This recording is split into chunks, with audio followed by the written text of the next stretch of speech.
বিসমিল্লাহির রহমানির রহিম। আসসালামু আলাইকুম। আপনারা কেমন আছেন? আজকে আমি আপনাদেরকে দেখাবো দেশি মুরগি আলু দিয়ে ঝোল।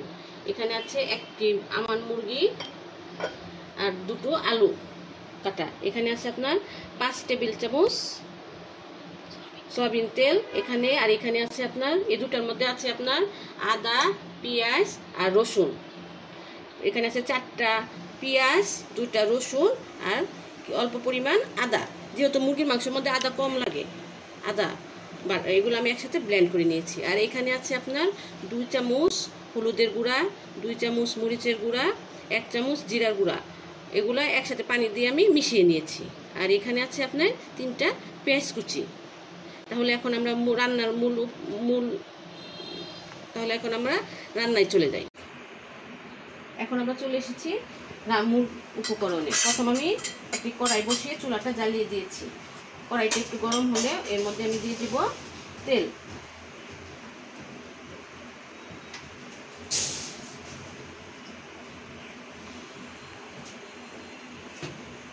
তেলটা গরম হলে এর মধ্যে দিয়ে দিব পেঁয়াজ কুচি।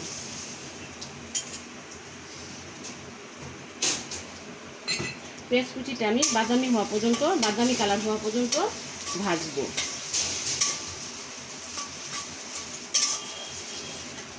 পেঁয়াজ ভাজা হয়ে গেছে। এখন আমি একে একে দিয়ে দিব উপকরণগুলো। এখানে আছে পেঁয়াজ, রসুন, আদা বাটা।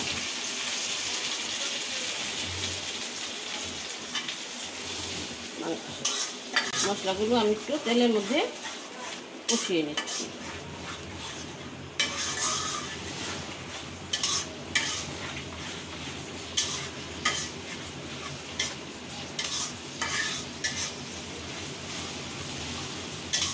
তারপর এর মধ্যে আমি দিয়ে দিচ্ছি হলুদ, মরিচ, জিরার মিশ্রণটা।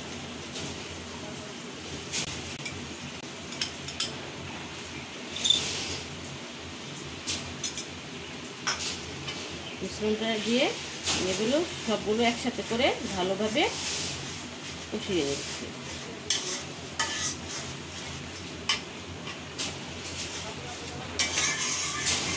কষানোর আগ পর্যন্ত একটু ঢেকে দিব।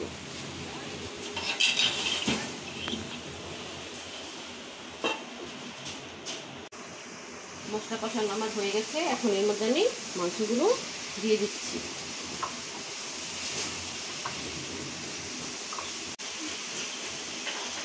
মাংস আর আলু দিয়ে দিয়েছি। মাংস এবং আলু একসাথে কতক্ষণ আমি কষাই নিব।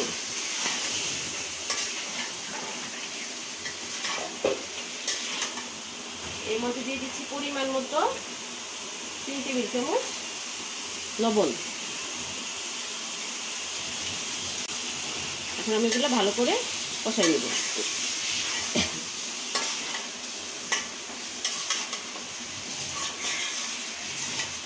কষানোর সময় আমি এতে অল্প পরিমাণ পানি অ্যাড করব, অল্প খুবই অল্প।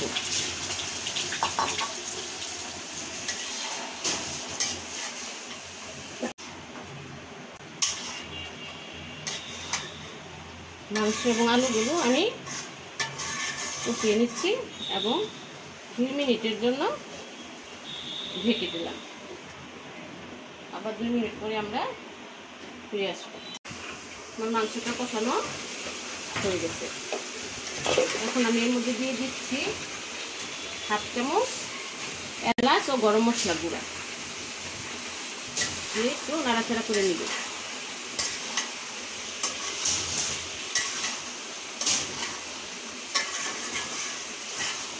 দেখেন তরকারির কালারটা কত সুন্দর হয়েছে।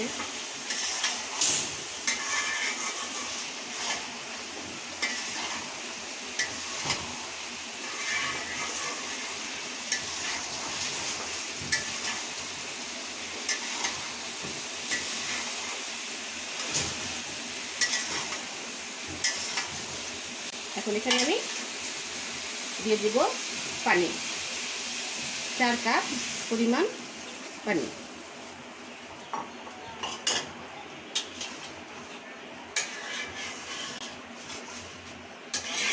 ভালো করে নেড়ে চেড়ে